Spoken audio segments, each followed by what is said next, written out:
শুরু করে।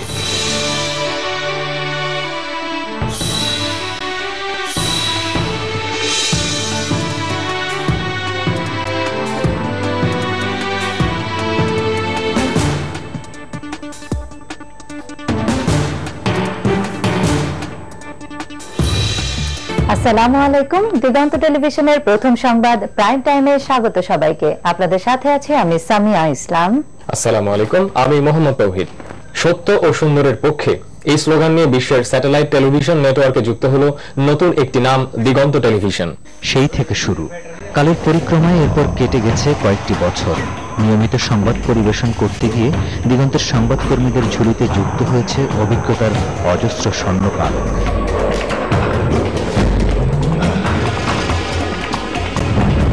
চির রহস্যে ঘেরা সুন্দরবনের গহীনে দুর্ধর্ষ বনদস্যুদের বিরুদ্ধে অভিযানের লোমহর্ষক অভিজ্ঞতা ছিল।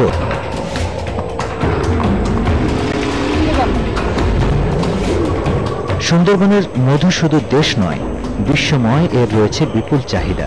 কিন্তু মধু সংগ্রহকারীরা কিরকম বিপদ ও ঝুঁকির মধ্যে কাজ করে, এর উপর একটি প্রতিবেদন করতে গিয়ে দিগন্ত টেলিভিশনের খুলনা ব্যুরো প্রধান রফিউল ইসলাম টুটুল নিজেই ঝুঁকিতে জড়িয়ে পড়েন। ঘটনা ঠিক এরকম হয়েছিল যে আমরা আসলে কখনো স্বপ্নেও ভাবিনি যে ঠিক ওই ধরনের ঝুঁকি, বাউলিরা যে ধরনের ঝুঁকিতে পড়ে থাকেন আমরা এই ধরনের ঝুঁকিতে পড়ব। ঝুঁকিটা ঠিক এরকম ছিল যে আমরা ভিতরে যখন নদী থেকে নেমে, নৌকা থেকে নেমে আমরা বনের ভেতরে বেশ কিছু দূর গিয়েছিলাম, প্রায় 1 থেকে 1.5 কিলোমিটার।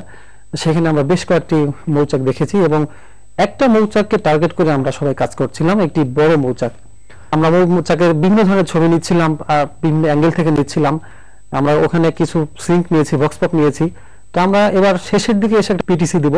আমি যখন একটি বড় মৌচাকে ফ্রেমের মধ্যে নিয়ে একটা পিটিসি দিলাম। সুন্দরবন থেকে যে রাজস্ব আয় হয় তার একটি বড় অংশই আসে মধু সংগ্রহের মাধ্যমে। কিন্তু পারবেন আপনি? সুন্দরবন থেকে যে রাজস্ব আয় হয় তার একটি বড় অংশই আসে মধু সংগ্রহের মাধ্যমে। তো পিটিসিটা দেওয়ার পরে মনে হলো যে এটা আসলে ঠিক হয়নি, আরেকটা নিতে হবে, রিটেক করতে হবে। তখন আমি আমার ক্যামেরাম্যান নয়ন, আমার সহকর্মী, তাকে বললাম যে নয়ন, আরেকটি পিটিসি নিতে হবে, তুমি টেক করো। তখন ও শুরু করলো, ও ঠিক লো অ্যাঙ্গেল থেকে ধরলো। সুন্দরবন থেকে যে রাজস্ব আয় হয় তার একটি বড় অংশই আসে মধু সংগ্রহের মাধ্যমে। কিন্তু প্রতিনিয়তই ঝুঁকি বেড়ে যাওয়ায় এ কাজে আর আগ্রহী হচ্ছেন না স্থানীয় মোবাইলরা। তো আমরা যখন ঘটনাটা ঠিক এরকম যে আমরা যখন পিটিসিটা দিচ্ছি, আমার পিটিসিটা ঠিক শেষের অংশে যখন চলে আসলো, তখন হঠাৎ করে আমার কাছে মনে হলো, কয়েক সেকেন্ডের জন্য আমি একটু আমার সেন্সলেসের মতন হয়ে গিয়েছিলাম যে কি হলো আমি ঠিক বুঝে উঠতে পারিনি। হঠাৎ করে মনে হলো আমার পিঠের উপরে এসে কিছু পড়লো। তবে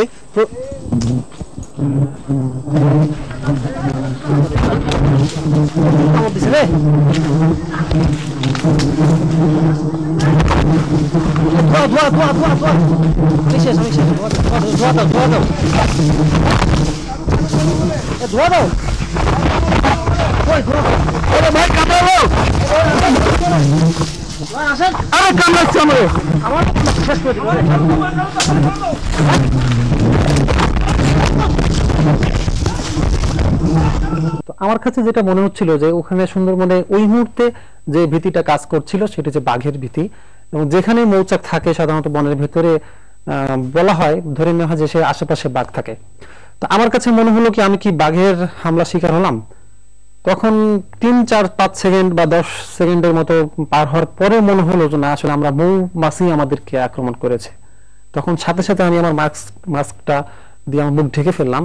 তারপরেও ঢাকার সাথে সাথে আমার হাত খোলা ছিল, আমার আরো অন্যান্য শরীরের যে আমার শরীরে খোলা ছিল। প্রত্যেকটা জায়গায় মৌমাছি কমপক্ষে কয়েকশো মৌমাছি আমাকে আক্রমণ করেছে এবং কামড়ে দিয়েছে। তো আমি তখন দেখলাম আমার পাশে যারা অন্যান্য সহকর্মীরা ছিল, সাংবাদিকরা ছিলেন, তারা সবাই যে যার মতন আত্মরক্ষার্থে দৌড়াচ্ছে, কেউ ক্যামেরা রেখেও দৌড় দিয়েছে। সেই ক্ষেত্রে আমি আমাদের ক্যামেরাম্যান নয়ন, তাকে আমি আন্তরিকভাবে ধন্যবাদ জানাই এবং সমস্ত কৃতিত্বটাই তাকে দিতে চাই যে ওই মুহূর্তে আমি দেখছি, আমি যখন আত্মরক্ষা করছি তখন সে তার ক্যামেরাকে আগে সেভ করছে। এবং ক্যামেরার সবচেয়ে বড় ব্যাপার, সে ক্যামেরাটাকে অন করে, অন করা যে শুটিং অবস্থা ছিল, অন করেই সে আত্মরক্ষার জন্য দৌড়াচ্ছে, আমিও দৌড়াচ্ছি, দুইজন মিলে তখন আমরা দৌড় শুরু করেছি বনের ভেতর থেকে। আমার যখন একটু সুস্থ মতো হলাম, আমাদেরকে মানে বাউলিরা আমার গা থেকে আমার কাপড় খুলছে, আমার মৌমাছি সরাচ্ছে, তো আমার কাছে মনে হলো যে আমার পিটিসি তো শেষ হয় নাই। তখন আমার কাছে মনে হলো যে পিটিসির অ্যাঙ্গেলটা আমি চেঞ্জ করে ফেললাম। আমরা যে অ্যাঙ্গেলে পিটিসিটা দিচ্ছিলাম, কিন্তু এখন তো ঘটনা অন্য হয়ে গেছে। আমি ঠিক ওই ঘটনার সাথে মিল রেখে একটা পিটিসি দিলাম ওই অবস্থা, অসুস্থ অবস্থায়। এই রানা পিটিসি দিলে, রানা পিটিসি দিলে, রানা পিটিসি দিলে,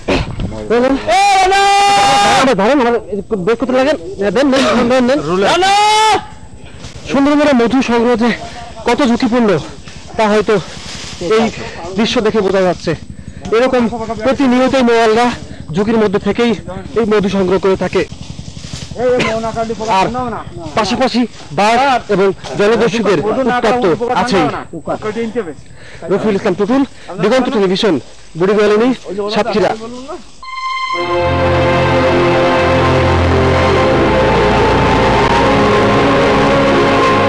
সম্প্রতি দিগন্ত সংবাদে নতুন একটি সেগমেন্ট যুক্ত হয়েছে, জীবনের গল্প। দেশের নানা শ্রেণীর